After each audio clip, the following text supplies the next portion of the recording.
एक बार गुरु महाराज जी संतलाल गुरु जी को लेकर मणिकरण गए। मणिकरण हिमाचल प्रदेश का एक पवित्र तीर्थ स्थल है। यहाँ पार्वती नदी अपने आध्यात्मिक ठंडे पानी के साथ बहती है और वहीं खोलते पानी के बहुत से झरने व तालाब भी हैं। ये एक अद्भुत स्थान है। ऋषि लोग पूरे विश्वास के साथ बताते हैं कि माँ पार्वती के कानों का आभूषण नीचे पानी में गिर गया था। भगवान शिव ने माँ पार्वती को प्रसन्न करने के लिए वहाँ आए थे।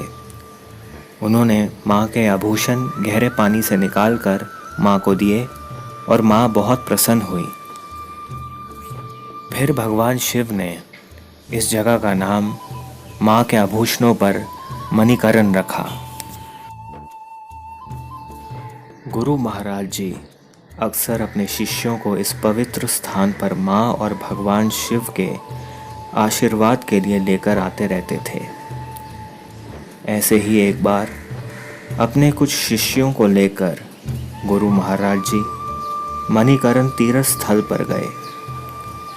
अगले दिन गुरु महाराज जी अपने शिष्य संतलाल जी को लेकर मणिकरण से करीब 20 किलोमीटर ऊपर एक अनजान स्थान पर पहुंचे। वहां एक विशाल झरना ऊंचाई से नीचे गिर रहा था, जिसका फैलाव काफ़ी चौड़ा था। झरने के पीछे पहाड़ और झरने के बीच में एक जगह खड़े होकर गुरु महाराज जी ने जैसे ही कुछ उच्चारण किया, पहाड़ की एक शिला दूसरी तरफ सरक गई। सामने गुफा का एक द्वार नजर आया और द्वार पर लंबी लंबी जटाओं के साथ एक महात्मा खड़ा था। उसकी इस अवस्था को देखकर बहुत ही आश्चर्य हो रहा था। उसकी उम्र का अनुमान लगाना कठिन था, क्योंकि जटाओं के अलावा उसकी बाहों के बाल इतने लंबे थे कि आंखों को ढकते हुए गालों तक लटक रहे थे। ऐसा लग रहा था मानो वो गुरु महाराज जी का इंतज़ार कर रहा हो। उस महात्मा ने गुरु महाराज जी का अभिनंदन किया और उन्हें लेकर गुफा के अंदर चला गया। संतलाल गुरु जी कहते हैं कि वो एक गुफा में एक स्थान पर खड़े होकर बड़े आश्चर्य से उन दोनों की बातें करते हुए देख रहे थे। कुछ समय रुकने के उपरांत गुरु महाराज जी द्वार की तरफ बढ़े। महात्मा ने किसी मंत्र का उच्चारण किया तो शिला फिर एक तरफ सरक गई और बाहर जाने के लिए द्वार बन गया।